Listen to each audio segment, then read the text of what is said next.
నమస్కారం. ప్రేక్షకులందరికీ శుభోదయం.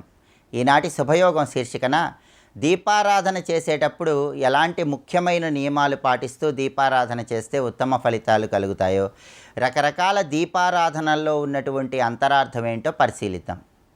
గృహంలో దీపారాధన చేసేటప్పుడు సాధ్యం త్రివర్తి సంయుక్తం వహ్నినా యోజితం మయ గృహాణ మంగళం దీపం త్రైలోక్య తిమిరాపహం అనే శ్లోకం చదువుకుంటూ దీపాన్ని వెలిగిస్తే చాలా మంచిది.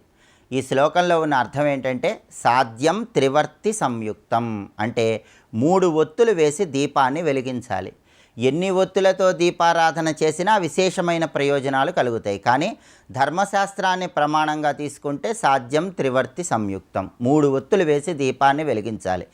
ఆ 3 ఒత్తులు కూడా తూర్పు ముఖంగా వేసి వెలిగించినట్లయితే ఇంటి యజమానికి అదృష్టం బాగా కలిసి వస్తుంది.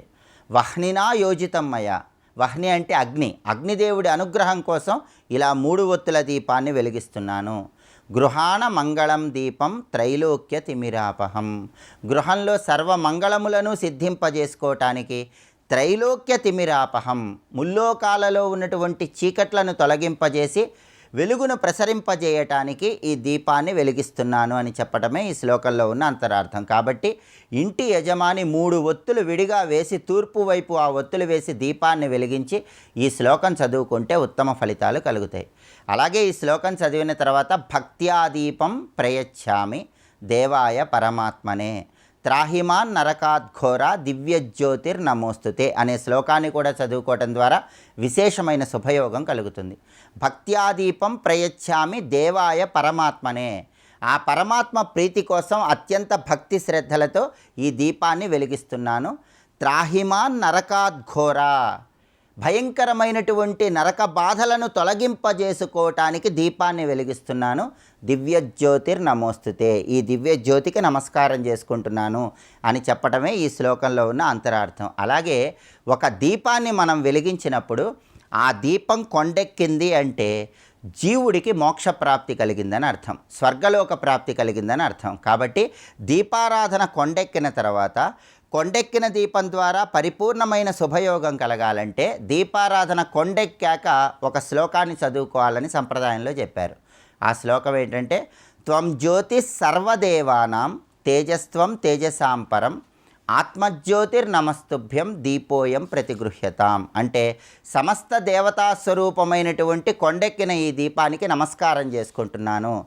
నా ఆత్మజ్యోతిని ప్రచోదనం చేసేలాగా ఈ కొండెక్కిన దీపం నాకు మోక్షప్రాప్తిని కలిగింపజేయాలి అని చెప్పడమే ఈ శ్లోకంలో ఉన్న అంతరార్థం. ఇలా ప్రత్యేకమైనటువంటి సంప్రదాయబద్ధమైనటువంటి శ్లోకాలు చదువుకుంటూ దీపారాధన చేయటం ద్వారా ముక్కోటి దేవతల అనుగ్రహానికి సులభంగా పాత్రలు కావచ్చు. అయితే మనం వేసే ఒత్తుల సంఖ్య కూడా ఒక ప్రత్యేకమైనటువంటి విధి విధానాన్ని తెలియజేస్తుంది. ఎప్పుడూ ఒక ఒత్తితో దీపారాధన చేయకూడదు, ఎందుకంటే ఒకే ఒక ఒత్తి జీవాత్మకు సంకేతం.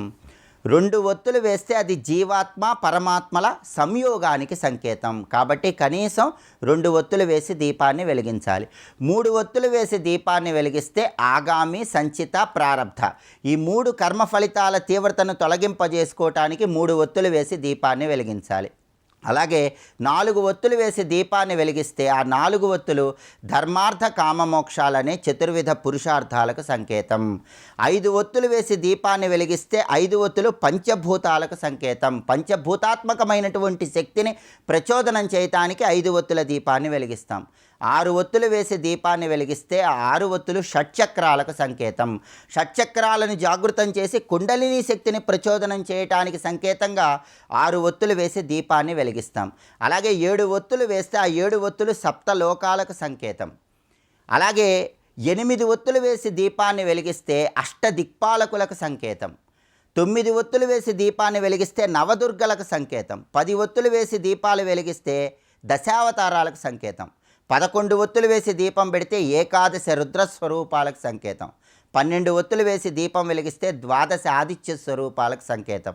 27 ఒత్తులతో దీపం పెడితే జ్యోతిష శాస్త్ర పరంగా 27 నక్షత్రాలకు సంకేతం. అంటే నక్షత్ర దోషాలన్నీ తొలగింపజేసుకోవటానికి 27 ఒత్తుల దీపాన్ని వెలిగిస్తాం. 108 ఒత్తులు వేసి ఎక్కడైనా దీపాన్ని వెలిగిస్తే ఒక్కొక్క నక్షత్రానికి 4 పాదాలు ఉంటాయి కాబట్టి 27 × 4 108. ఏ నక్షత్రంలో ఏ పాదంలో జన్మించినా సరే ఆ దోషాలన్నీ తొలగింపజేసుకోవటానికి 108 ఒత్తులు వేసి దీపాన్ని వెలిగిస్తాం. ఇలా అంతరార్థం తెలుసుకుంటూ ఒత్తుల సంఖ్యను బట్టి కూడా దీపారాధనల ద్వారా ప్రత్యేకమైన ప్రయోజనాన్ని సిద్ధింపజేసుకోవచ్చు. ఈ విధి విధానాలు పాటిస్తూ దీపారాధనలు చేయండి. సమస్త దేవతల అనుగ్రహానికి సులభంగా పాత్రులు కండి.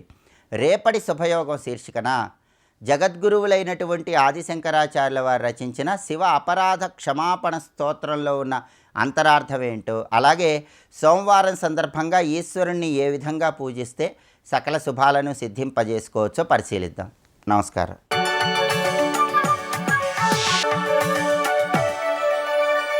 నందకిశోర నవనీత చోర నాద విహార శ్రీధర నందకిశోర నవనీత చోర నాద విహార శ్రీధర. ప్రతిబింబ రూపమైనటువంటి సూర్యుడు బింబజ్ఞానంతో రెండిటికున్న సజాతీయమైన చింతన ఇక్కడ ప్రత్యక్ దృష్టితో, ప్రత్యక్ దృష్టి అంటే నీటిలో ఉన్న కడవలో ఉన్న రెండిటికి నాకు సంబంధం లేదు, రెండిటికి అతీతుణ్ణే నేను అని ఎరుక అందులోంచే పొందినటువంటి వాడు ప్రత్యక్. ఈ ప్రత్యక్ రూపమైనటువంటి కాంతిని నేనని తెలుసుకున్నాక అదే అంతటా వ్యాపించినటువంటి సూర్యస్వరూపాన్ని గ్రహించిన తర్వాత అది పరమాత్మ, ఇది ప్రత్యేగాత్మ, ఇప్పుడు తెలిసినది కదా అని చెప్తూ ఈ జీవుడు ఎవడైతే ఉన్నాడో మమే వంశ అయిన ప్రకృతితో ఎలా ఆకర్షితులయ్యాడో చెప్తున్నాడు. అంటే ఇప్పుడు మనం తాదాత్మ్య స్థితిలో ఉన్నాం. అంటే అలలు కుండా కూడా నేను అనుకునేటువంటి సూర్యుళ్ళై అందరూ కనుక బోధ వీళ్ళకే. తర్వాతి స్థితి మాత్రం కడవ అలా నేను అనుకునే స్థితే మనది, అంతే కదా. అటువంటప్పుడు ఎలా ఇక్కడ పడ్డాడు వీడు అంటే గొప్ప మాట చెప్తున్నాడు. మనఃషష్ఠానీంద్రియాని ప్రకృతిస్థాని కర్షతి. మనః షష్ఠాని ఇంద్రియాని, మనస్సు 6వదిగా కలిగిన ఇంద్రియములు అన్నాడు. ఇంద్రియాలు ఎక్కడున్నాయి? ప్రకృతి స్థానం, ప్రకృతిలో ఉన్నాయి. ఇంద్రియాల స్థానం ప్రకృతిలో. కదిలిపోతున్న అలల స్థానం కొండలో, సూర్యుడిలో కాదు. ఇక్కడ తెలుసుకో, ఇక్కడ ప్రకృతిలో ఈ మనస్సు, మిగిలిన 5 ఇంద్రియాలు, మొత్తం 6 ఇంద్రియాలు చెప్పారండి. ఈ 6 ఇంద్రియాలు ప్రకృతి యందున్నాయి. ఈ ప్రకృతి యందు ఉన్న వాటిని ఆకర్షిస్తున్నాడు జీవుడు అన్నారు. ఆకర్షిస్తున్నట్టు అంటే అర్థం ఆ సూర్యుడు కాంతి అందులో ప్రతిఫలించడం, ఆకర్షించడం. అలాగే ఈశ్వర చైతన్యం ఈ 6తో ఆకర్షింపబడుతుంది. 6తో తాదాత్మ్యం చెందిపోయింది. ఇప్పుడు ఈ తాదాత్మ్యం చెందడం చేత ఏం జరుగుతుంది అంటే ఆ సూక్ష్మ శరీరం, ఇది స్థూల శరీరం కాదు. 5 ఇంద్రియాలంటే 5 జ్ఞానేంద్రియాలండి. జ్ఞానేంద్రియాలతోనే చిక్కు, కర్మేంద్రియాలు దేవుంది పాపం చెప్పించేస్తాయి. జ్ఞానేంద్రియాలే విషయాల మీద లాగుతూ ఉంటాయి. ఈ జ్ఞానేంద్రియాలు ఎక్కడున్నాయి? ప్రకృతిస్థాన్ అంటున్నాం, కానీ సూక్ష్మ ఇంద్రియాల గురించి చెప్పారు ఇక్కడ. స్థూలేంద్రియాలు కాదు, సూక్ష్మేంద్రియాలను చెప్తున్నాడు. మనస్సు 5 ఇంద్రియాలు సూక్ష్మములైనవి. అందుకే మనం కళ్ళు మూసుకున్న స్వప్నాలు చూస్తున్నాం. మనశ్షష్ఠానింద్రియాలు, అందుకే చాలా అటెంటివ్గా గీతను వినాలండి. ఇక్కడ సాధారణంగా 5 ఇంద్రియాలు చెప్పాడు, కన్ను, ముక్కు, చెవి, నాలుక, ఇవేగా ప్లస్ మనస్సు. వ్యవహారం అంతా ఈ 6తోనే ఉందండి ఇక్కడ. అందుకే కరణ చరణై షక్షరణతాం అని భగవత్పాల్ వారు అక్కడ చెప్పారు. ఇవి తెలిస్తే అది బాగా అర్థమవుతుంది కూడా. 6 ప్రధానం. ఈ 6 కూడాను లోపలివి, ఇక్కడివి కావు. అందుకే కన్ను లేకపోయినా దృశ్యాలు భావిస్తాం. ఒకసారి కళ్ళు మూసుకుని దృశ్యాలు తెచ్చుకో, అటు లోపల ఒకటి ఉందన్నమాట. ఇవన్నీ సూక్ష్మ శరీరంలో ఉంటాయి. ఇవన్నీ అంటే దర్శన శక్తి, శ్రవణ శక్తి, ఇవి సూక్ష్మేంద్రియములు. అంటే ఇవి స్థూలేంద్రియాలు కనెక్ట్ అవుతాయి. బయట కనెక్ట్ అయినప్పుడు పని చేయడం మొదలెడతాయి. ఇక్కడ ఇవి లేనప్పుడు వాసనాప్రాయంగా లోపల ఎన్నెన్ని చూస్తుంటామో, ఎన్నెన్ని వింటూ ఉంటామో, ఎన్నెన్ని అంటూ ఉంటామో, ఎన్నెన్ని అనుకుంటూ ఉంటామో, అవునా లేదా? ఇవన్నీ మనసుతో కలిసి ఉంటాయి. వీటి యొక్క స్థానం ఏది? సూక్ష్మ శరీరమే. అది ఇప్పుడు చెప్తున్న సూక్ష్మ శరీరం. ఎందుకంటే జన్మల్లోకి ప్రయాణం చేసేది సూక్ష్మ శరీరం. ఇది నేను చెప్పకపోతే తర్వాత శ్లోకం అర్థం కాదు. జన్మల్లోకి ప్రయాణం చేసేది ఆత్మ తిరుగుతోంది అంటారు. ఆత్మ అంటే సూక్ష్మ శరీరం తిరుగుతోంది, ఆత్మ ఎక్కడికి తిరగదు. అది సూర్యుడు ఒక్కొక్క కుండలోకి తిరిగి ఈ కుండ పగలగొడితే మరో కుండలోకి జంప్ చేస్తుంటాడండి. ఇక్కడ అలాగే ఉంటాడు నిశ్చలంగా. ఏకః సర్వవ్యాపక, అంతే ఆయనకున్న లక్షణం. సర్వశక్తిమంత, అఖండ, అనంత, అంతే. ఈ ముక్కలన్నీ ఇక్కడే. మరి తిరుగుతున్నదేంటి? ఎలాగైతే సూర్యకాంతిని అలలతో ఉన్న నీరు ఆకర్షించిందో ఎందుకంటే కుండ స్థూల శరీరం అనుకుందాం, లోపల నీరు సూక్ష్మ శరీరం అనుకుందాం. అదేగా లాగింది. లాగి రకరకాలుగా సూర్యుడిని చూపిస్తోంది, లేదా చూపిస్తున్నట్టు కనబడుతుంది. ఆ లోపల సూర్యుడు కూడా కదిలిపోతున్నాడు, మెదిలిపోతున్నాడు. ఇన్ని జలానికే కదా ఆ సూక్ష్మ శరీరం అంటే. ఇది పట్టుకున్నదిట. ఆ సూక్ష్మ శరీరమే ప్రయాణం చేస్తూ ఉంటుంది. అది వివరిస్తున్నాడు. అందుకే నాంశ అయినటువంటి జీవుడు సనాతనుడు. ఈ మాట మనం నిత్య పూజల్లో కూడా చెప్పిస్తారండి. అంటే మీరు పూజలు పురస్కారాలు చేయండి, దానివల్ల సిద్ధి పొందండి, కానీ పరమార్థ సిద్ధి మర్చిపోకుండా చెప్పడం కోసం మన పూజల్లోనే పెట్టేశారండి. అయితే పూజల దగ్గర జడత్వం బాగా అప్లై చేస్తుంది. ఎందుకంటే ఎంత చెప్పి ఆ ఫలశ్రుతి వెంటనే తెలుసుకుంటామనే తాపత్రయం, కానీ అక్కడ క్రియలో ఏం జరుగుతుందో తెలియదు. సోహం భావేన పూజయేత్ అంటాం న్యాసం చేసేటప్పుడు, నా రుద్రో రుద్రమర్చేత్ అంటాం. అక్కడే నిర్మాల్యం తీసేటప్పుడు ఒక మంత్రం చెప్తారు చాలు. దేహో దేవాలయ ప్రోక్త జీవో దేవ సనాతన జీవభూత సనాతన. ధ్వనింపు చేస్తున్నాడు చూడండి. జీవో దేవ సనాతన చజేద్ అజ్ఞాన నిర్మాల్యం సోహం భావేన పూజయత్. అక్కడ చెప్పింది అద్వైతం కాదు, వేదాంతం కాదు. మన పూజలు వేదాంతం కాదు. అంటే పూజలు కర్మ నుంచి జ్ఞానం వైపు వెళ్ళాలని పెద్దల ఉద్దేశం కాదు.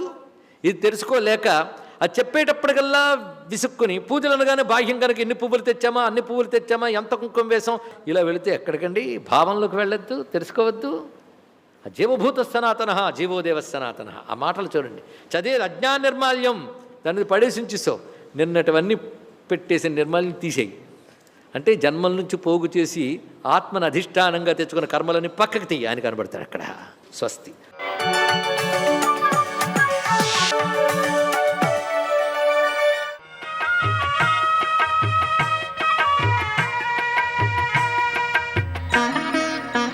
శ్రీగణేశాయ నమః. శ్రీసరస్వత్యై నమః. శ్రీపాదవల్లభ నరసింహ సరస్వతి. శ్రీగురుదత్తాత్రేయాయ నమః. శ్రీగణపతి సచ్చిదానంద సద్గురుపాదారవిందాభ్యాం నమో నమః. జయ గురుదత్త. ధర్మః సదైకో ధృతిమాత్రశీలః న బాహిరాచారశతైర్నిరూప్యః సేవ్యస్తతో మానవధర్మ ఏవ నచేతరో ద్వేష వివృద్ధి హేతు అంటున్నారు ఆయన. ధర్మం అంటే ఏది అనే ప్రశ్న మనకు వస్తుంది. అనేక రకాలుగా మార్గాలు చెబుతున్నారు పెద్దలు. ఇందులో నిజమైన ధర్మం ఏది? ఇలా ప్రశ్న వస్తే దానికి ఈ సూక్తిలో శ్రీ స్వామీజీ 4 ప్రధాన సూత్రాలను అందిస్తున్నారు. ప్రథమ సూత్రం ఏంటంటే ధర్మ సదైక ధృతిమాత్రశీల. ధర్మం అనేది మానవజాతి నశించకుండా నిలబెట్టేటువంటి సామర్థ్యం కలదై ఉండాలి. అదే ధర్మం అవుతుంది. ఇది మొదటి సూత్రం. నా బాహిరాచారశతై నిరూప్య. దానికి బహిరంగంగా కొన్ని ఆచారాలు ఉంటాయి, చేయవలసినటువంటి కార్యక్రమాలు ఉంటాయి, ప్రార్థనలు, పూజలు, ఏదో మొదలైన ఉంటాయి. కానీ అదే పరమార్థం కాదు. దాని యొక్క స్వరూపం మాత్రం వీటికంటే కొంచెం భిన్నంగా ఉంటుంది. ఇవి వదిలిపెట్టేందుకు వీల్లేదు. వీటిలో అంతరసూత్రంగా మనిషిలో ప్రాణం దాగి ఉన్నట్టుగా ధర్మం అనేది లోపల దాగి ఉంటుంది. కానీ ఈ బహిరంగమైనటువంటి ఆచారాలు మాత్రం ధర్మం యొక్క పూర్తి స్వరూపం కాదు, సత్యస్వరూపం కాదు. ఇది రెండో సూత్రం. మూడో సూత్రం ఏంటంటే మనం ఏ ఆచారాన్ని అనుసరించినా, ఏ వ్రతాన్ని అనుసరించినా, ఏ సంప్రదాయాన్ని అనుసరించినా సరే మనం ఆచరించేది ధర్మం కావాలంటే ఆ ధర్మం మానవులలో మానవత్వాన్ని నిలబెట్టేదిగా ఉండాలి. అలా ఉంటేనే అది ధర్మం అవుతుంది. ఇది మూడో సూత్రం. ఇంకోటి దీనికే కొంచెం పెంపుదల. మానవులలో హింసా ప్రవృత్తిని, ద్వేష ప్రవృత్తిని అది పెంచేదిగా ఉన్నట్టయితే అది ఏ రకమైన ఆచారమైనా సరే అది ధర్మం కానే కాదు. ఇది 4వ సూత్రం. ఈ 4 సూత్రాలు పెట్టుకుని ధర్మాన్ని నువ్వు గుర్తుపట్టాలి. గుర్తుపడితే అసలైన ధర్మం ఎలా ఉంటుందంటే అది మానవ ధర్మంగా ఉంటుంది. మానవ ధర్మం అంటే ఏమిటంటే మానవుడు మానవుడుగా జీవిస్తూ మానవత్వాన్ని దాటి దైవత్వాన్ని పొందేటువంటి మార్గాన్ని చూపించేటువంటి విధానమే మానవ ధర్మం. దీనినే మను మహర్షి మనకు బోధించాడు గనక కూడా దీనికి మానవ ధర్మం అనే పేరు వచ్చింది. కనుక మానవ ధర్మాన్ని, మానవత్వాన్ని నిలబెట్టేటువంటి ధర్మాన్ని, మానవత్వాన్ని వృద్ధి చేసేటువంటి ధర్మాన్ని, మానవత్వాన్ని చెడగొట్టకుండా ఉండేటువంటి ధర్మాన్ని మనం ఆచరించాలి. మానవత్వాన్ని ఏది నిలబెడుతుందో అదే ధర్మం. మానవత్వాన్ని నిలబెట్టమే కాకుండా మానవత్వం నుంచి దైవత్వానికి తీసుకుపోవడానికి ఏది మార్గం చూపిస్తుందో అదే ధర్మం. ఆ ధర్మాన్ని మాత్రమే ఆచరించాలి. అయితే దానికి బాహిరాచారాలు ఉంటాయా? ఉంటాయి.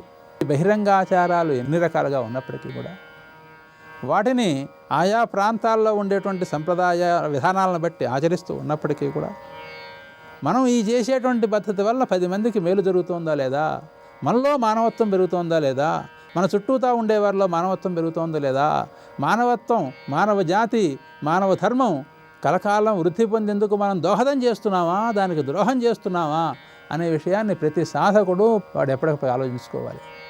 తను చేసేది మానవత్వానికి అనుగుణంగా ఉంటే అధర్మం, మానవత్వానికి హింసగా ఉంటే అధర్మం. ఈ సూత్రాన్ని బట్టి మానవత్వాన్ని, ధర్మాన్ని కూడా గుర్తించమని శ్రీ స్వామీజీ బోధిస్తున్నారు. మనం ఈ రకమైన బోధని నిత్యాచరణలో పెట్టుకుని భగవత్ సన్నిధికి చేరుకుందాం. జై గురుదత్త.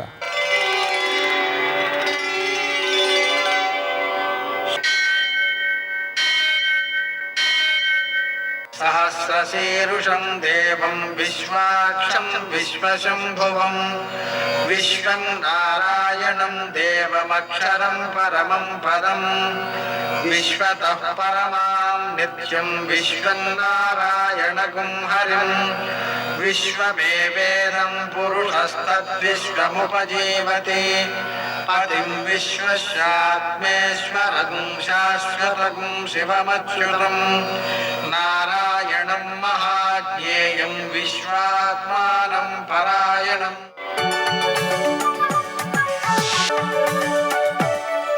सूर्यशौर्यमथेन्दुरिन्द्रपदवी सन्मङ्गलं मङ्गलम्. यः कर्ता जगतां भर्ता संहर्ता महसां निधि ప్రణమామి తమాదిత్యం బహిరంతస్తమోపహం. నేటి కాలమాన విశేషాలను గమనిద్దాం.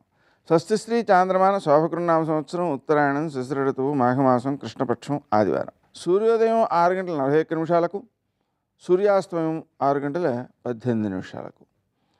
తిథి పాడ్యమి రాత్రి 8:36 వరకు, నక్షత్రం పుబ్బ రాత్రి 1:23 వరకు, వర్జం ఉదయం 7:21 నుంచి 9:10 వరకు, దుర్ముహూర్తం సాయంకాలం 4:45 నుంచి 5:32 వరకు, అమృతకాలం సాయంకాలం 6:11 నుంచి 7:59 వరకు, రాహుకాలం ఆదివారం కాబట్టి సాయంకాలం 4:30 నుంచి 6 గంటల వరకు, అష్టగౌరవ రీత్యా శుభప్రదమైన సమయం ఉదయం 10 గంటలకి.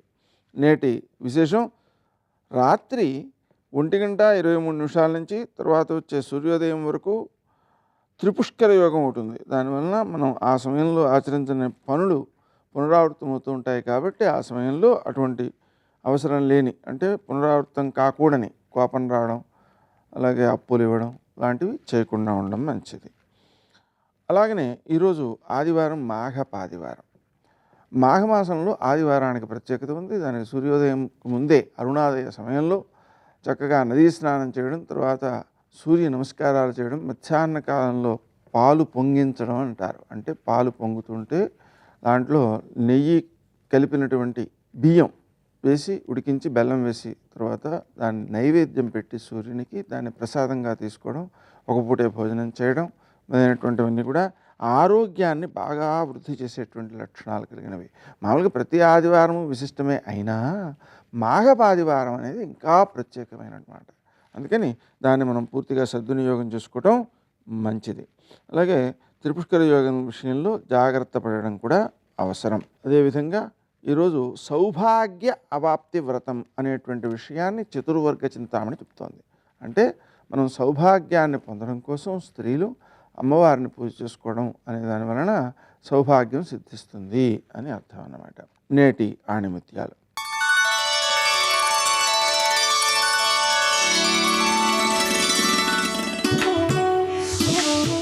నీకు విలువ లేని చోట నీ నిజం గెలవదు, నీకు నువ్వు నిలదొక్కున్న చోట నీ అబద్ధం సైతం చిందులేస్తుంది.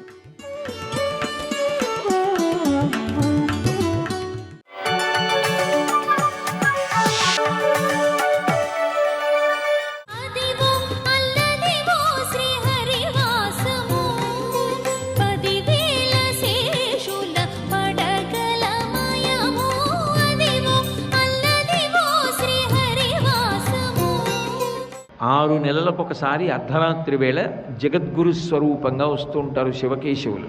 అది ఇద్దరి మధ్య అభేదతత్వం అనడానికి.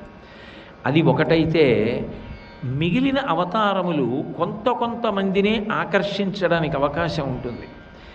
ధర్మమునందు నిరతిశయ ప్రీతి కలిగిన వాళ్ళు రామావతారాన్ని ఎక్కువ ఇష్టపడతారు. ఎందుకనంటే ఇన్ని ఉడుదుడుకులు రానివ్వండి ధర్మాన్ని వదలడం. అందుకే నవమి నాడు పుడతాడు. అంటే కలిసి రానివ్వండి, కలిసి రాకపోనివ్వండి, కష్టమే రానివ్వండి, సుఖమే రానివ్వండి, ధర్మాన్ని మాత్రం వదలడు. అందుకని ధర్మమునందు ప్రీతి కలిగిన వాళ్ళు రామావతారాన్ని ఇష్టపడతారు. కృష్ణావతారాన్ని మాకే ఇష్టమండి కృష్ణావతారం అనేవాళ్ళు లోకంలో ఎవరు ఉండరు. అందరికీ కృష్ణ భగవానుడు అంటే ఇష్టమే. కృష్ణుణ్ణి ఇష్టపడని వాళ్ళు లోకంలో ఉండరు. ఎందుకనంటే బాలకృష్ణుడిగా లోకాలన్నింటినీ మోహింపచేస్తాడు. అసలు ఆ బాలకృష్ణుడి లీలలు చదువుతుంటే మనసు ఎంత ఆనంద తరంగములలో ఊగిపోతుంది. ఆ లీలాశుకుడు కానివ్వండి, మహానుభావుడు మధుసూదన సరస్వతి స్వామి వారు కానివ్వండి, పోతన గారు కానివ్వండి, ఆ బాలకృష్ణుడి యొక్క లీలలు తలుచుకొని ఒకళ్ళకన్నా ఒకళ్ళు అనుభవించి పరవశించిపోయారు. భాగవతోత్తములైనటువంటి వాళ్ళు, జ్ఞాననిష్ట కలిగిన వాళ్ళు కృష్ణుడిచ్చినటువంటి భగవద్గీతని పట్టుకుని జీవితాన్ని తరింపచేసుకుంటారు. శంకర భగవత్పాదులంతటి వారు భగవద్గీత కించిదీత గంగాజలలవ కణికాపీత సకృతపీన మురారి సమర్చ క్రియతే తస్య యమేన నచర్చ అంటారు. ఒక్క శ్లోకం చాలు భగవద్గీతలో అంటారు. అంత గొప్పదైన భగవద్గీతని జ్ఞానులు పట్టుకుంటారు, జిజ్ఞాసువులు పట్టుకుంటారు, భగవత్తత్వము తెలుసుకోవాలన్న వాళ్ళు పట్టుకుంటారు, జీవితాన్ని దిద్దుకోవాలనుకున్న వాళ్ళు పట్టుకుంటారు. బహుశः భగవద్గీత కన్నా వ్యక్తిత్వ వికాసము గురించి మాట్లాడగలిగినటువంటి గ్రంథము వేరొకటి ఉండదు. అంత గొప్పది భగవద్గీత. అందుకే భగవద్గీతని ఇచ్చాడు కాబట్టి కృష్ణ పరమాత్మ అందరికీ ఇష్టం. మాట్లాడగలిగిన ప్రజ్ఞ బాగా రావాలి అంటే కృష్ణరాయవారం చదివితే ఇంత గొప్పగా మాట్లాడచ్చా, తను అనుకున్నది సాధించడానికి అంత బాగా మాట్లాడగలగడమా అని మాట్లాడాలనుకున్న వాళ్ళు ఆయన్ని చూసి నేర్చుకుంటారు. ఆయనలా వ్యవహార దక్షత కలిగిన వాడు ఉండడు. అందుకే చాలా గొప్ప నిర్వాహకుడు కావాలన్నా, సంస్థకి అధిపతి కావాలన్నా కృష్ణ పరమాత్మ యొక్క నిర్వహణ తత్వాన్ని చూస్తే ఎక్కడ ఏదైనా ఎంత బాగా నిర్వహిస్తాడో, ఎలా ఆలోచిస్తాడో, ఎలా వ్యూహరచన చేస్తాడో చూస్తే గొప్ప గొప్ప నిర్వాహకులుగా తయారవుతారు. వాహనాన్ని నడిపేటటువంటి వారు కూడా ఆయన్ని ఇష్టపడతారు. ఎందుకంటే ఆయనలా వాహనం నడిపి వాహనంలో కూర్చున్న వాడిని రక్షించేవాడు లోకంలో లేడు. ఎంత గొప్పవాడైనా వాహనంలో కూర్చున్నప్పుడు ఆయన భద్రత వాహనం నడిపేవాడి చేతిలో ఉంటుంది. శల్యుడు నడిపాడు, ఉపయోగం ఏముంది? లోపల కూర్చున్న కర్ణుడు చచ్చిపోయాడు. కానీ నిజానికి అర్జునుడు కూడా పడిపోవలసినన్ని అస్త్రములు పడ్డా అర్జునుణ్ణి పడిపోకుండా కాపాడుకుని గట్టెక్కించినటువంటి రథసారథి లోకంలో ఎవరైనా ఉంటే కృష్ణ పరమాత్మ ఒక్కడే. పైగా ఆయన బిరుదు పెట్టుకున్నాడు, నాలాంటి డ్రైవర్ లేడు లోకంలో అని, పార్థసారథి అన్నాడు. నాలా ఇవతల వైపు నుంచి అవతల వైపుకి వెళ్ళి రాయబారం చెప్పగలిగిన వాడు లేడు. అదేం తక్కువ పదవి కాదు, మెసెంజర్ అంటాం కదా, ఇక్కడి నుంచి అక్కడికి వెళ్ళడం. అది ఎంత గొప్పదో చెప్పాడు. పాండవ దూత నేను అన్నాడు. అసలు నృత్యం చేసే వాళ్ళందరికీ ఆయన ఆదర్శం. ఎందుకంటే వేదిక మీద నృత్యం చేయడం గొప్ప కాదు, పడగల మీద నృత్యం చేశాడు, 101 పడగల మీద. అందుకని బాగా నృత్యం చేయడం నేర్చుకోవాలంటే కృష్ణ పరమాత్మను ఆదర్శంగా పెట్టుకొని కార్యమర్దనం బాగా చూస్తే పడగల మీదే నాట్యం చేయడం వస్తే ఇంకా వేదికల మీద చేయడం పెద్ద లెక్కే ఉంది. ఆయనంత గొప్ప నృత్యం తెలిసిన్నవాడు లేడు, ఆయనంత గొప్పగా మల్లయోధుడు లేడు. ఎందుకంటే చాణూర ముష్టికలతో మరి మల్లయుద్ధం చేయలే. అందుకని ఆయనంత బాగా మల్లయుద్ధం చేసేవాళ్ళు లేడు. అందుకని మల్లయుద్ధం చేసే వాళ్ళందరికీ కృష్ణ పరమాత్మే ఆదర్శం. సర్వం శ్రీ ఉమామహేశ్వర పరబ్రహ్మార్పణమస్తు. స్వస్తి.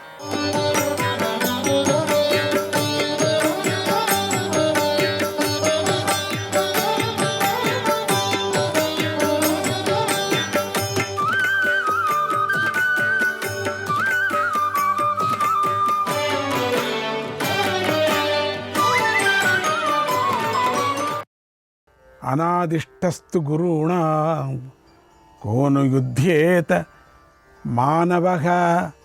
అనాదిష్టస్తు గురుణా కోను యుధ్యేత మానవః. ఓ మహారాజా, గురువుగారి అనుమతి లేకుండా ఏ మానవుడు యుద్ధం చేయడు. ఆయన ఆజ్ఞాపించిన తర్వాత నా వంటి వాడు యుద్ధం చేయకుండా ఉండలేడు, చేసే తీరుతాడు. ఓ రాజా, గొప్ప బాణాలతోనూ అస్త్రాలతోనూ కూడిన ఆ సేనాసాగరాన్ని నేను మథించి వేస్తాను. అదిగో వేల గజసేనను చూస్తున్నాను కదా, దాని పేరు ఆంజనక కులం. ఆ ప్రదేశంలో వీరులు, యుద్ధ నిపుణులు, దెబ్బతీయగల మ్లేచ్ఛయోధులు సిద్ధంగా ఉన్నారు. కురుస్తున్న మేఘాల్లాగా ఏనుగులు కూడా మదజలాన్ని ప్రవహిస్తూ ఉన్నాయి. హస్తిపకులు ఆజ్ఞాపించిన ఈ ఏనుగులు యుద్ధం నుంచి వెనక్కి వెళ్ళవు. అవి వీటిని చంపటం తప్పితే మరో మార్గమే లేదు. వీటిని మనం గెలవలేం. ఇక వేల కొద్ది రతికులను చూస్తున్నాం కదా, వీరు రుక్మరథులు అనే పేరు గల రాజపుత్రులు, మహారథులు. వీరు రథాలను, అస్త్రాలను, ఏనుగులను ప్రయోగించడంలో నేర్పులు, ధనుర్విద్యలో పారంగతులు, పండితులు, యుద్ధంలో నిపుణులు. కర్ణుడి ఆజ్ఞ మేరకు వీరు దుశ్శాసనుడు వెంటున్నారు, అతడి మాట వింటున్నారు. వీరందరూ ఎప్పుడూ కర్ణుడికి వశులై ఉంటారు. వీరిని నేను యుద్ధభూమిలో వధిస్తాను. తర్వాత అర్జునుడు ఉన్న చోటుకి వెళతాను. అంటే వాళ్ళందరినీ వధించుకొని వెళ్ళాలి, లేకపోతే అట్లా నేరుగా అట్లా వెళ్ళటానికి వీల్లేదు. సాత్వికి సామాన్యం కాదు. ఇక్కడ అంత ఈ కౌరవ సేన అంతగా ఉంది. అక్కడ అంత సులభం కాదు గురువు దగ్గర వెళ్ళటానికి. అవిగో మరో 700 ఏనుగులు, వాటిని నువ్వు చూస్తున్నావు కదా, అవి కవచాలు ధరించి ఉన్నాయి. వాటిపై కిరాతులు కూర్చొని ఉన్నారు. దిగ్విజయ యాత్ర సమయంలో ఆ ఏనుగులను కిరాతరాజు ఆత్మరక్షణకై అలంకరించాడు, అర్జునుడికి కానుగ్గా ఇచ్చాడు. వీరందరూ గతంలో గట్టిగా నిన్ను సేవించారు, కానీ ఈరోజు వారే నీతో పోరాడాలి అనుకుంటున్నారు. కనుక కాలచక్ర గమనాన్ని అంత వాళ్ళ తట్టు వెళ్ళిపోయారు వాళ్ళు. కనుక కాలచక్ర గమనాన్ని ఒక్కసారి గమనించు. వీరందరూ యుద్ధ దుర్మదులు. ఈ కిరాతకులు అగ్ని నుంచి పుట్టారు. పూర్వం జరిగిన యుద్ధంలో అర్జునుడు వీరందరినీ ఓడించాడు. వీరంతా ఈరోజు దుర్యోధనుని మాటలు వింటున్నారు, నాతో యుద్ధం చేయటానికి సిద్ధంగా ఉన్నారు. ఆ కిరాతకులను బాణాలతో చంపిన తర్వాతే నేను అర్జునుడి దగ్గరికి వెళతాను. అవిగో పెద్ద పెద్ద ఆకారాలతో కనిపించేటువంటి ఏనుగులు, అవి అంజన కులంలో పుట్టాయి. అవి కర్కశ స్వభావం కలిగి ఉన్నాయి, బాగా యుద్ధ శిక్షణను పొంది ఉన్నాయి. గండస్థలం నుండి, ముఖం నుండి మదధారులు ప్రవహిస్తున్నాయి. అవన్నీ బంగారు కవచాలతో అలంకరించబడి ఉన్నాయి. అవి ఐరావత ఏనుగులతో సమానమైన బలం కలిగి ఉన్నాయి. ఉత్తర పర్వత ప్రాంతం నుండి వచ్చినటువంటి దోపిడీ దొంగలు వీటిని నడుపుతూ ఉన్నారు. వారు కూడా కర్కశ స్వభావం కలవారు. వీరంతా వారు ఉక్కు కవచం ధరించున్నారు. వారిలో కొందరు గోవుల నుండి పుట్టారు, కొందరు కోతుల నుండి పుట్టారు, కొందరు మనుషుల నుండి పుట్టారు. ఇలా అనేక జాతుల వారు ఉన్నారు. ఈ మ్లేచ్ఛులు హిమదుర్గంలో నివసిస్తూ పాపకృత్యాలు చేస్తూ వారందరూ ఇక్కడ గుమిగుడి ఉన్నారు. పొగలాగా నల్లగా ఉన్నారు వీళ్ళు. అవును కదా. కాల ప్రేరణతో దుర్యోధనుడు ఈ సమస్త రాజమండలాన్ని, రాజులను, కృపుణ్ణి, భూరిశ్రవుణ్ణి, ద్రోణాచార్యుణ్ణి, సింధురాజును, కర్ణుణ్ణి అదుపులో ఉంచుకున్నాడు. పాండవులను ఘోరంగా అవమానిస్తున్నాడు. అంతేకాదు, తాను విజయం పొందినట్లుగాను, ధన్యుడు అయినట్లుగాను భావిస్తున్నాడు. వీరంతా ఈరోజు నా బాణాలకు లక్ష్యం అయ్యారు. వీరు మనోవేగంతో పరిగెత్తిన నా నుండి తప్పించుకోలేరు. బంగారు ధ్వజాలతో కనిపిస్తున్న ఈ రతికులు కాంబోజ సైనికులు. వీరు ఇటువైపు ఉన్నారు. వారికి దూర్వారణులు అని పేరు. వీరి గురించి నువ్వు వినే ఉంటావు. వీరు శూరులు, పండితులు, ధనుర్వేదం తెలిసిన వారు. మహారాజా, ఈ దుర్యోధనుడి అక్షోహిణుల కురువీరుల రక్షణలో నా కోసమై సిద్ధంగా నిలబడి ఉన్నారు. వీరందరూ నా మీదే దాడి చేస్తారు. సకల ఆయుధాలను సమీకరించుకోవాలి. రథంలో 5 రెట్లు ఎక్కువగా సామగ్రిని సిద్ధం చేసుకుని ఉండాలి. పాములాగా ఉన్నవి తీక్ష్ణమైన శస్త్రాలు ధరించి ఉన్నటువంటి ఆ కాంబోజ సేనలో నేను పోరాడతాను. వారు నానావిధ శస్త్రాలతో వివిధ ఆయుధాలతోనూ యుద్ధం చేయగల శక్తి కలవారు. కిరాతులు దుర్యోధనుడి మేలు కోసమే యుద్ధం చేస్తారు. ఈ కిరాతులతో నేను యుద్ధం చేస్తాను. వారు అగ్ని వంటి తేజస్సు కలవారు. ఎదిరించరాని వారు, మృత్యు సమానులై ఉన్నారు. సమీపించడానికి కూడా వారు వీలు కాకుండా ఉన్నారు. అటువంటి యోధులు ఎంతమంది వచ్చినా నేను వారితో తలపడతాను, యుద్ధం చేస్తాను. శుభలక్షణాలు గల నా మేలు జాతి గుర్రాలు విశ్రాంతి పొందాలి, చక్కగా సంచరించాలి, నీరు త్రాగాలి, తర్వాత వాటిని రథాలు కట్టాలి అన్నాడు. ఇంతగా చెప్పాడన్నమాట. అప్పుడు ధర్మరాజు అమ్ముల పొదలను, వివిధ ఆయుధాలను, యుద్ధ సామగ్రిని సాత్యకి రథం పైన పెట్టించాడు. అవిలేవి అన్నాడు, అన్నీ పెట్టించాడు. అతడి గుర్రాలు నీరు త్రాగి సేద తీర్చుకొని సిద్ధంగా ఉన్నాయి, అవి కూడా చేయించాడు. అయినంత తొందరగా వెళ్ళవయ్యా అంటున్నాడు.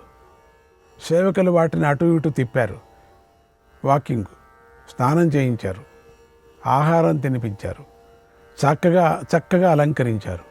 వాటి శరీరానికి గుచ్చుకున్నటువంటి బాణాలను ముందుగానే తీసి చికిత్స చేశారు. ఆ 4 గుర్రాలు బలంగా పుష్టిగా ఉన్నాయి, బంగారు రంగుతో మెరిసిపోతున్నాయి. అవి చక్కని శిక్షణ పొంది ఉన్నాయి, మంచి వేగం కలిగి ఉన్నాయి. అవి ప్రసన్నమైన మనస్సుతో జాగ్రత్తగా ఉన్నాయి. వాటిని యథావిధిగా రథానికి కట్టారు. ఆ రథం బంగారు మాలలతో శోభించే చిహ్నాలు గల ధ్వజంలో ప్రకాశిస్తుంది. దానిపై బంగారు దండగల ధ్వజం ఉంది, బంగారు దండం. అనేక ఆయుధాలు రథం లోపల ఉన్నాయి. అవసరమైన ఇతర సామగ్రిని బంగారు బండాలతో సిద్ధం చేశారు. దారుకుడు తమ్ముడు సాత్యకి సారథిగా ఉన్నాడు. మంచి స్నేహితుడుగా ఉన్నాడు. రథం సిద్ధమైందని అతడు సాత్యకి తెలిపాడు. అప్పుడు సాత్యకి స్నానం చేశాడు, పవిత్రుడయ్యాడు, మంగళ కార్యాలు ముగించాడు. 1000 మంది విప్రులకు బంగారు ముద్రలు దానం చేశాడు. అతడు శ్రీమంతులలో శ్రేష్ఠుడు, గౌరవం పొందటానికి అర్హుడు. విప్రుల ఆశీర్వాదాలను పొందాడు. కైలాతక మధువును సేవించాడు. దానితో అతడి కళ్ళు ఎర్రబడ్డాయి. ఆనందిస్తూ వీరకాంక్ష పత్రాన్ని తాకాడు. ప్రజ్వలించే అగ్నిలాగా మండిపోయాడు. అప్పుడు అతడి తేజస్సు 2 ప్రకాశించింది. సాత్యకి బాణాలతో పాటు ధనస్సును ఒడిలో పెట్టుకున్నాడు, కవచాన్ని ధరించాడు. విప్రులు స్వస్తివాచకాలు శుభాన్ని పలికారు. కన్యలు సాత్యకిని లాజాలతో, గంధాలతో, మాలలతోనూ అభినందించారు. తర్వాత సాత్యకి చేతులు జోడించి ధర్మరాజు పాదాలకు నమస్కారం చేశాడు. అప్పుడు ధర్మరాజు సాత్యకి శిరస్సుపై ముద్దు పెట్టుకొని, ఇంకా వెళ్ళయ్యా. సాత్యకి రథం ఎక్కాడు. అతడి గుర్రాలు వాయువేగం గలవి. అవి సింధు జాతి గుర్రాలు. సరే, అవి సాత్యకి రథాన్ని వేగంగా యుద్ధభూమికి తీసుకువెళ్ళాయి. మంచిది. అదేవిధంగా భీముడు కూడా ధర్మరాజు అభినందనకు అందుకున్నాడు. ధర్మరాజుకు నమస్కారం చేశాడు. సాత్వికతో కలిసి వెళ్ళాడు. ఆ ఇద్దరు నీ సేనల్లోకి ప్రవేశించాలి అనుకుంటున్నారు. వారిని చూసి ద్రోణాచార్యుడు మొదలుకొని నీ వారందరూ బెదిరించటానికి సిద్ధంగా నిలబడ్డారు. సాత్వికి తన వెంట వస్తున్నటువంటి భీముడిని చూసి అభినందిస్తూ ఇలా అన్నాడు, ఓ భీమా, నువ్వు ధర్మరాజును కాపాడు. ఇప్పుడు నీకు ఇదే ముఖ్యమైన పని. నా ఎంట ఎందుకయ్యా వస్తున్నావు నువ్వు? కాలం పండిన ఈ సేన నేను వధించుకుంటా. అయిపోయింది వీళ్ళందరికీ కూడా. నేను ఈ సైన్యం లోపలికి వెళతాను కనుక ఏ భీమసేన, ఇప్పుడు ఇక ముందు కూడా నువ్వు ధర్మరాజును రక్షించు. ఇప్పటి నుంచి నీ బలం నాకు తెలుసు. ఒక రథం కట్టాలంటే ఎంతగా మాట్లాడుకుంటాం మనం, ఎవరెవరు ఎక్కడెక్కడ నిలబడుకోవాలని చూసుకుంటాం. నీ ముందుగానే చెప్పాను కదా, భీముడు ఉంటే భీముడు రక్షించుకుంటాడని. అప్పుడు నీకు ప్రత్యేకంగా నేను చెప్పాలనా? నీకు వినపడింది కదా. అందుకని నీ బలం నాకు తెలుసయ్యా, నా బలం కూడా నీకు తెలుసు. నాకెందుకే రక్షణ, నీకు పని లేక వెళ్ళు. కనుక మేలు చెయ్యాలి అనుకుంటే వెంటనే వెనక్కి వెళ్ళు. అప్పుడు భీముడు, ఓ మహావీర, నీకు శుభం, సంతోషం, కార్యసిద్ధికై వెళ్ళు. చాలా సంతోషం, భయపడకు. నేను భయపడినయ్యా, నువ్వు వెళ్ళు, నేను ధర్మరాజును రక్షిస్తాను అన్నాడు. అప్పుడు సాత్యకి, భీమా, నేను తప్పకుండా యుద్ధంలో గెలుస్తాను. ఎందుకు నన్ను గురించి ఇంతగా మంచి శకునాలు కూడా నా గెలుపును సూచిస్తున్నాయి. అర్జునుడు పాపాత్ముడైన సైంధవుణ్ణి చంపిన తర్వాతే నేను వచ్చి ధర్మరాజును కౌగలించుకుంటాను అని భీముడికి వీడ్కోలు పలికాడు.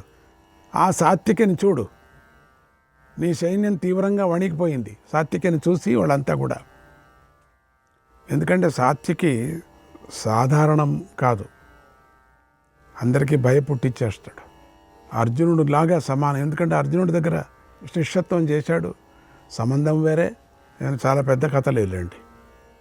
ఓ మహారాజా, ఆ తర్వాత సాత్వికి వేగంగా అర్జునుడిని చూడాలని నీ మహారథులు ఉన్న చోటుకి బయలుదేరాడు అన్నాడు సంజయుడు.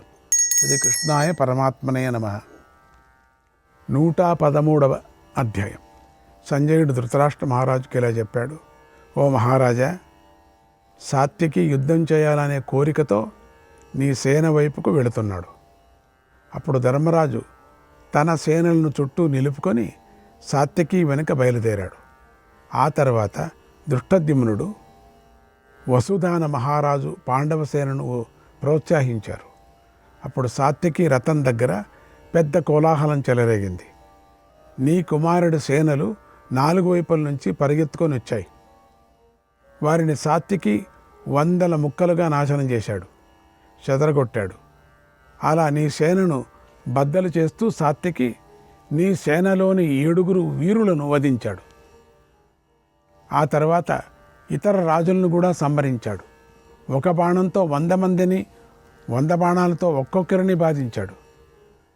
శివుడు జంతువులను వధించినట్లుగా ఆస్తిపకులను, ఏనుగులను, ఆశ్వీకులను, గుర్రాలను, రతికులను, రథాశ్వాలను, రథసారథులను సాత్వికి వధించాడు. అప్పుడంతా చూపించాడే, అవన్నీ పోయాయి. ఇలా బాణవర్షాన్ని కురిపిస్తూ అద్భుతమైన పరాక్రమాన్ని ప్రదర్శించాడు. ఆ సాత్వికి ఎదుటకు వెళ్ళటానికి సైనికులు ఎవరు కూడా సహించలేకపోయారు. అలా నీ సేనలను సాత్వికి నాశనం చేస్తూ వారిని తీవ్రమైన ఆపదకు గురి చేశాడు. సాత్వికి వివిధ రూపాల్లో ఉన్నటువంటి నీ సేనలను వధించాడు. ఎంతోమందిని పారద్రోలాడు. వేగంగా నీ సేనలోకి ప్రవేశించాడు. ఆ తర్వాత అర్జునుడు వెళ్ళిన దారిలోనే వెళుతున్నాడు. అప్పుడు ఆ సాత్వికిని ద్రోణుడు అడ్డగించాడు. యూదానుడే సాత్వికి, అతడు సత్యక సుతుడు యూదానుడి. ఆ సాత్వికి ద్రోణాచార్యుని సమీపించి ఎదిరించాడు. పదునైన 7 బాణాలతో ద్రోణాచార్యుని గాయపరిచాడు. అప్పుడు ద్రోణుడు 6 బాణాలతో సాత్వికని, అతడి సారథిని, గుర్రాలను పీడించాడు. వారి యుద్ధం భీకరంగా సాగింది. అప్పుడు ద్రోణుడు ఇలా అన్నాడు, ఓ సాత్వికి, నీ గురువైన అర్జునుడు చేతకాని వాడిలాగా రణభూమిని విడిచి వెళ్ళాడు.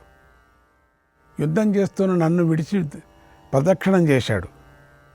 ఈరోజు నువ్వు కూడా నీ గురువులాగానే నేను యుద్ధం చేస్తుంటే నన్ను విడిచి వెళ్ళిపోతున్నావు. నీకు వేగంగా పారిపోవటం ఒక్కటే గతి, అంతే తప్ప నీకు వెనక్కి తిరిగే స్థితి లేదు అన్నాడు. అప్పుడు సాత్వికి ఇలా అన్నాడు, ఓ విప్రుడా, ధర్మరాజు ఆదేశం మేరకు నేను అర్జునుడి దగ్గరకు వెళుతున్నాను. నీకు శుభం. నాకు సమయం లేదు నీతో మాట్లాడటానికి. ఆచార్యానుగతో మార్గః శిష్యైరన్వాస్యతే సదా. గురువుల బాటనే శిష్యులు ఎప్పుడు అనుసరిస్తూ ఉంటారు. కాబట్టి నా గురువు వెళ్ళిన త్రోవలో నేను కూడా వెళుతున్నాను అన్నాడు. ఇలా చెప్పి సాత్వికి ద్రోణుని విడిచిపెట్టాడు. తర్వాత సాత్వికి సారథితో ఇలా అన్నాడు, ఓ సారథి, ద్రోణుడు నన్ను అడ్డగించటానికి సకల విధాల ప్రయత్నం చేస్తాడు కనుక ఇంకొక మాట చెబుతున్నాను విను. అదిగో ఆవంత్యసేన, వారి తర్వాత దక్షిణాత్యుల మహాసేన నిలబడి ఉంది. ఆ తర్వాత బాక్లీకుల సైన్యం ఉంది. బాక్లీకుల దగ్గరలో కర్ణుడి మహాసేన ఉంది. ఈ సేనలన్నీ ఒకదానికంటే మరొకటి విలక్షణంగా ఉన్నాయి. వీరు ఒకరినొకరు ఆశ్రయించుకొని ఉన్నారు. వీరు యుద్ధభూమిని విడిచిపెట్టారు. వీరి మధ్యలో అవకాశం చూసుకొని రథాన్ని నడిపించు. ఓ సారథి, ముందుగా బాక్లీకుల దగ్గరకు రథాన్ని నడిపించు. వారు అనేక ఆయుధాలతో సిద్ధంగా ఉన్నారు. కర్ణుడిని ముందు నిలుపుకొని అనేక దాక్షిణాత్యులు, ఏనుగులు, గుర్రాలు, రథాలతో నిండిన మహాసేన కనిపిస్తోంది. అక్కడ మహాసేన నానా దేశాల నుండి వచ్చిన కాల్బలంతో సిద్ధంగా ఉన్నారు. చూడు, స్థిరంగా నిలుచున్నారు. ఆ సేన వైపే రథాన్ని నడిపించన్నాడు. అలా సాత్యకి రథసారథికి చెప్పి ద్రోణుడిని విడిచిపెట్టి ప్రచండంగా ఉన్న కర్ణసేన వైపుకు వెళ్ళాడు. అప్పుడు ద్రోణుడు కోపించి వెనకకు తిరగకుండా వెళుతున్న సాత్యకి పైకి అనేక బాణాలను కురిపిస్తూ వెంటాడాడు. సాత్యకి వెనక్కు తిరగలేదు.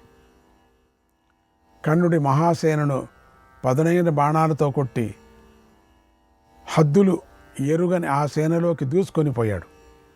అంటే ఈ వ్యూహాలన్నీ దాటుకొని పోతున్నాడు. అలా సాత్యకి లోపలికి ప్రవేశించగానే సైనికులు పారిపోసాగారు. అప్పుడు కృతవర్మ సాత్యకిని అడ్డగించాడు. సాత్యకి బాణాలను ప్రయోగించి కృతవర్మను బాధించాడు. సాత్యకి బాణాలు దెబ్బ మీద దెబ్బ కొడుతూ ఉండగా కృతవర్మ సహించలేకపోయాడు. వక్రగతిలో ప్రసరించే అగ్ని వంటి వత్సదంతాన్ని విశేషమైన బాణాన్ని ప్రయోగించి సాత్యకి రొమ్ముపై కొట్టాడు. ఆ బాణం సాత్యకి కవచాన్ని బద్దలు చేసింది. అతడు దేహాన్ని తీవ్రంగా గాయం చేసి నేలలోకి దూరిపోయింది. ఓ మహారాజా, కృతవర్మ అనేక బాణాలను ప్రయోగించి సాత్యకి ధనస్సును బాణాలతో సహా ముక్కలు చేశాడు. 10 తీక్ష్ణమైన బాణాలతో సాత్యకి ఛాతిపై గాయం చేశాడు. అప్పుడు సాత్యకి శక్తిని విసిరి కృతవర్మ కుడి భుజంపై కొట్టాడు. కృతవర్మ రథాన్ని అన్ని వైపుల నుండి అడ్డగించాడు. అలా సాత్యకి రణభూమిలో కృతవర్మను బాణాలతో కప్పేశాడు. ఒక బల్లాన్ని ప్రయోగించి అతడి సారథి తలను నరికేశాడు. సాత్యకి అక్కడి నుండి వేగంగా వెళ్ళిపోయాడు. అప్పుడు కృతవర్మ భీముడిపైకి దాడి చేశాడు. సాత్యకి భోజసేనను దాటి వేగంగా కాంబోజుల సేన వైపు వెళ్ళాడు. అక్కడ మహారథులు అనేక బాణాలతో సాత్యకిని అడ్డగించారు. కానీ సాత్యకి చలించలేదు. ఇంతలో ద్రోణుడు సేనను మళ్ళీ సమకూర్చుకున్నాడు. ఆ సేనను కృతవర్మకు అప్పగించి తాను సాత్యకితో పోరాడాలని అనుకున్నాడు. ఎంతగానో ప్రయత్నిస్తూ సాత్యకి వెంటబడ్డాడు. ఆ ద్రోణుణ్ణి పాండవ సేనలోని వీరులందరూ ఉత్సాహంతో అడ్డగిస్తున్నారు. ఇంతలో భీముణ్ణి ముందుంచుకొని వస్తున్నటువంటి పాంచాల సేన కృతవర్మను చూసి ప్రోత్సాహాన్ని కోల్పోయింది. కృతవర్మ విజృంభించి వారందరినీ అడ్డగించాడు. వారిపై బాణాలను కురిపించి బాధిస్తున్నాడు. అలా కృతవర్మ నివారిస్తూ ఉండగా పాండవ వీరులు తీవ్ర యుద్ధానికి సిద్ధమయ్యారు అన్నాడు సంజయుడు. శ్రీకృష్ణాయ పరమాత్మనే నమః.